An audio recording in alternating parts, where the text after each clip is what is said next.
مجھ کو جینے کا سہارا چاہیے، دل ہمارا غم تمہارا چاہیے۔ اللہ تعالیٰ کی محبت کا غم جس کو مل جائے، واللہ سلطنت حق اقلیم اس کے سامنے گرد ہے، مسجد میں قدم کھا رہا ہے اختر۔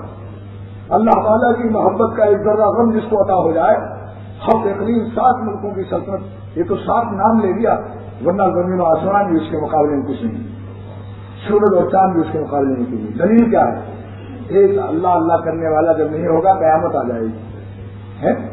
اللہ کا نام لینے والے جب دنیا میں نہ رہیں گے تو قیامت آ جائے گی۔ حدیثوں میں دیکھو، لا تقوم الساعہ، قیامت نہیں قائم ہوگی، حتی یقال اللہ اللہ، یہاں تک کہ اللہ اللہ کہا جائے گا۔ جب تک قیامت نہیں آئے گی، شامیانہ نہیں اجالا جائے گا۔ جس دن اللہ اللہ کرنے والے نہیں ہوں گے، آسمانوں کے شامیانے اجاڑ دیے جائیں گے، گر پڑیں گے سورج چاند۔ یہ تو قیامت کبریٰ ہے۔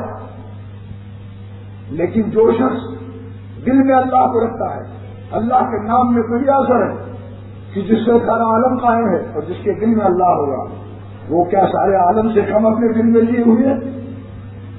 سارے عالم سے افضل چیز دل میں لیے ہوئے،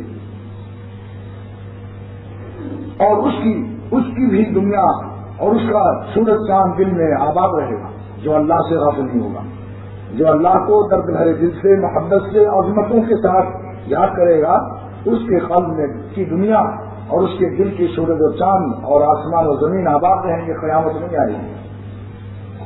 اور جو شخص یہ سوچے کہ یہاں دوسرے لوگ تو اللہ اللہ کر رہے ہیں، دنیا قائم رہے گی اور ہم کباب شامی اور بریانی اور مچھلی بھات کھاتے رہیں، تو تمہاری قیامت آ جائے گی۔ دوسروں کے اللہ کہنے سے تو دنیا میں بڑی قیامت نہیں آئے گی، لیکن جو خدا سے غافل ہو جائے گا اس کی قیامت آ جائے گی۔ یہ انفرادی قیامت ہے، شخصی قیامت ہے، اس کا قلب اجاڑ ہو جائے گا۔ لیکن اگر اللہ تعالیٰ کی محبت سیکھ لے اور درد بھرے دل سے اپنے اللہ کا نام لیتا ہے، خدا تعالیٰ سے محبت رکھتا ہے، چھپے چھپے اپنے دل میں ہر وقت خدا کو یاد رکھتا ہے، بیٹوں کو دیکھتا ہے تو کہتا ہے میرے اللہ آپ نے اولاد عطا فرمائی، کاروبار کو دیکھتا ہے تو کہتا ہے اللہ یہ روزی کا دروازہ آپ نے کھولا ہے، بیوی کو دیکھتا ہے تو کہتا ہے اللہ آپ نے یہ آپ کی بندی مجھے نصیب میں آئی ہے، اور ہر نعمت کو دیکھ کر اپنے نعمت کے دینے والے پر اس کو مزہ آ جاتا ہے۔